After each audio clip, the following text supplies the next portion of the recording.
Not long. So Lee, tell us about the work that you're doing out here with the fencing. Well, we're with Deschutes County Juvenile Community Service crew, and we're out here. We do a lot of barbed wire move for the landers to help our environment, our wildlife. That's why we're doing it. It's all about the wildlife, and deer can get hung up on the. Usually, birds of. Let me go backwards. Birds of prey will usually get hung up on the top wire, and so we always take off the top wire.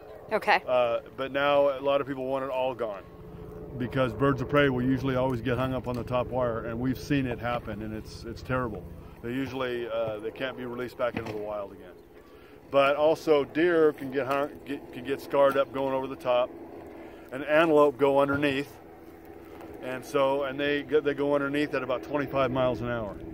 So that's why a lot of people put their bottom wire up a little higher, for the antelope can get through. But that's what we're out here for, to help our help wildlife. So, and we've been doing it for a long time with the landers. Really got us started with this. They're great people, and I love doing it. It's a good community service project. The kids understand why we're doing it. Our young people understand why we're doing it. They get a little orientation of why we're doing it and how it helps wildlife. So it's a win-win.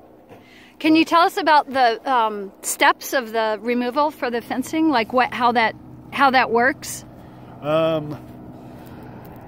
Yeah, I guess if I understand you correctly, we got to remove the wire. A lot of times the wire's under tension, so we got to hold the wire. We try to cut it in 2-foot lengths if we can. If it's not too stretched, we can roll it up, especially if we have a big job.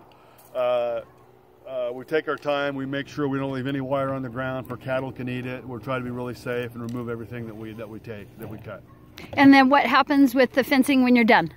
Actually, usually the owners are nice enough to let us have the wire, and we turn it into Schnitzer's steel, and we get a small spattering of money that goes into a fresh start fund, which pays victims of crime.